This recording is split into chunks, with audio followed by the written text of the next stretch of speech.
PCC academy 101% family institute. अंग्रेजी बोलना सीखी। पीसीसी एकेडमी अब सेक्टर 13-17 मेन मार्केट में भी। Head office model town near Aneja petrol pump Panipat. Subscribe करें वॉइस ऑफ पानीपत चैनल को, पास के बेल आइकन को दबाएं ताकि आपको मिल सके हर अपडेट सबसे पहले।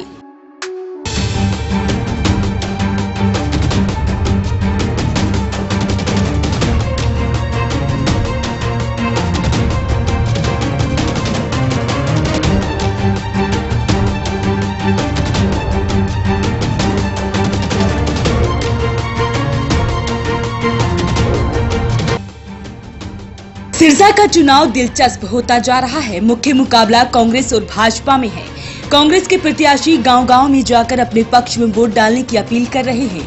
वहीं भाजपा प्रत्याशी सुनीता दुग्गल भी जनता के बीच प्रधानमंत्री नरेंद्र मोदी को दोबारा सत्ता सौंपने के नाम पर वोट मांग रही हैं। लेकिन कई जगह उनका विरोध भी हो रहा है। गांव हसंगा में सुनीता दुग्गल को किसानों के जबरदस्त विरोध का सामना करना पड़ा।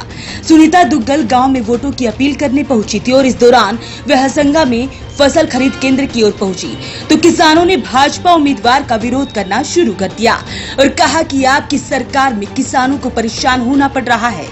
मौके पर किसानों की भाजपा प्रत्याशी के साथ जमकर बहस हुई और किसानों के विरोध से भाजपा प्रत्याशी आवेश में आ गई और उन्होंने मौके पर बहस कर रहे किसान को बावला कह डाला। किसानों की मौके पर मांग थी कि किसानों की फसल खरीद को लेकर भाजपा पार्टी के नेता डींगे हाँकते हैं, जबकि किसानों की फसल खरीदी नहीं जा रही। किसानों ने सुनीता दुग्गल से कहा कि आप वोट मांगने के लिए आ गई हैं, लेकिन किसान वोट क्यों दें? किसानों की कोई बात नहीं सुनी जा रही।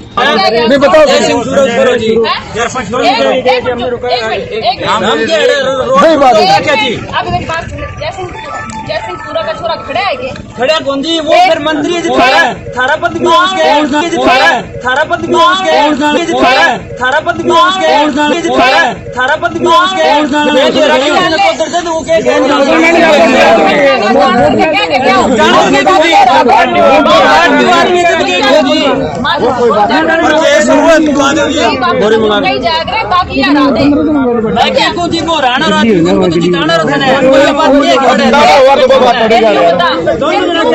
कोई क्यों कहेगा अभी वोट को नहीं चाहिए? अरे वोट चाहिए।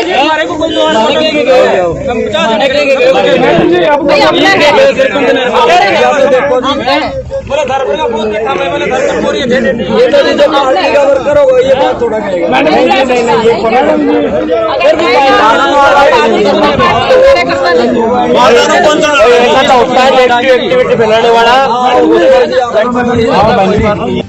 वहीं दुग्गल जब हल्के की गांव में अपने पक्ष में वोट डालने की अपील लेकर पहुंची, लेकिन वहां पर भी बवाल इतना बढ़ गया कि सुनीता दुग्गल को सभा छोड़कर जाना पड़ा।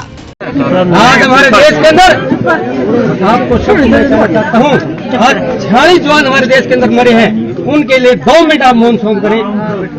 Thank you. बात सही है, एक नंबर। आज हम पुखरी के अंदर घूम रहे हैं, लेकिन हम किसी के लाडू खा रहे हैं। ठीक है, कुछ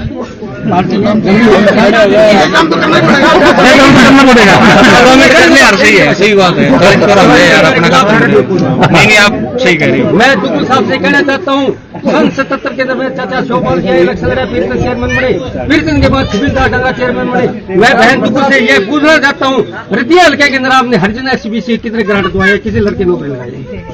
मैंने दुख की बात नहीं है। नहीं सुनो, 36 लाख एक मिनट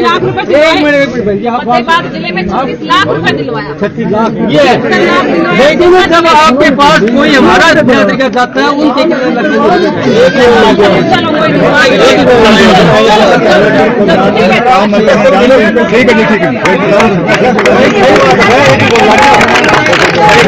इस मामले को लेकर कांग्रेस के प्रत्याशी अशोक तंवर ने भी दुग्गल पर तंज कसा है।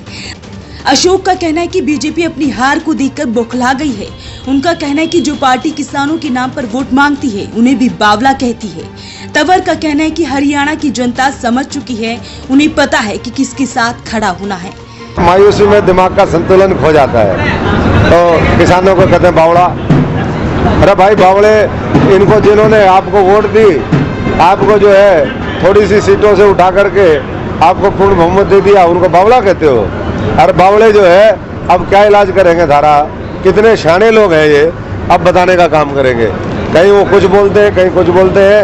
ये पूरी तरीके से मैं समझता हूँ कि चुनावी हार को देखते हुए और इस तरह की बौखलाहट इनके सामने है। पत्रकारों से बातचीत करते हुए तंवर ने कहा कि कांग्रेस जहां जहां पर जा रही है वहीं सहयोग मिल रहा है और इस बार कांग्रेस की जीत पक्की है। अशोक तंवर ने कहा कि 36 बिरादरी उनके साथ है। जनता एक तरफा कांग्रेस को भारी मतों से जिताएगी क्योंकि बीजेपी जहां भी जा रही है वहां बीजेपी का स्वागत विरोध के साथ हो रहा है।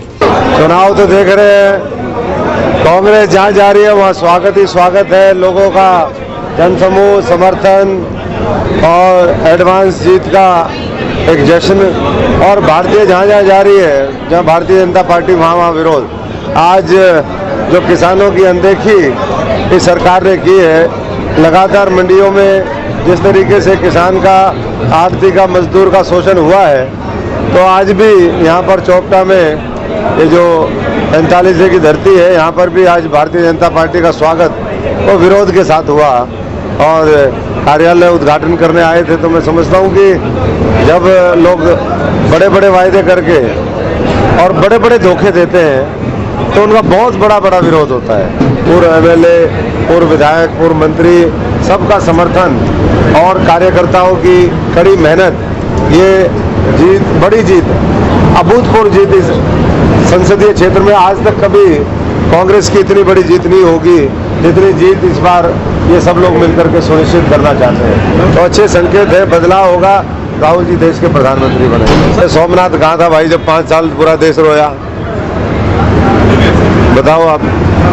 ये सांपनाथ, सोमनाथ, नागनाथ, ये कहाँ थे सारे नाथ? ना स्वामीनाथ था, ना वो कहीं किसी ने देखा, ना ये नाथ देख के। तो अब तो मैं समझता हूँ कि लोगों ने मन बना लिया है, अब कोई भी नाथ आए। कल देखा नहीं, कल हमारा फतेहाबाद का उद्घाटन था कार्यालय का, और जैसे ही हम पहुंचे पूरा आंधी आ गई, तूफान आ गया। तो लोगों ने कहा भाई ये कांग्रेस की आंधी आ गई, तूफान आ गया राहुल गांधी के नाम का, और ये जो है भारतीय जनता पार्टी का तंबू सब फाड़ देगा। तो इसलिए तंबू फाट गया है इनका, और कैंडिडेट जो है मायूस है। हरियाणा के अलग अलग जिले से भाजपा प्रत्याशियों के विरोध की खबरें आ रही हैं। सबसे ज्यादा विरोध सोनीपत लोकसभा में रमेश कौशिक का हो रहा है। फिलहाल गेंद जनता के पाले में है। मुख्य मुकाबला भी कांग्रेस और बीजेपी के बीच में है। वॉइस ऑफ पानीपत के लिए कुलवंत सिंह।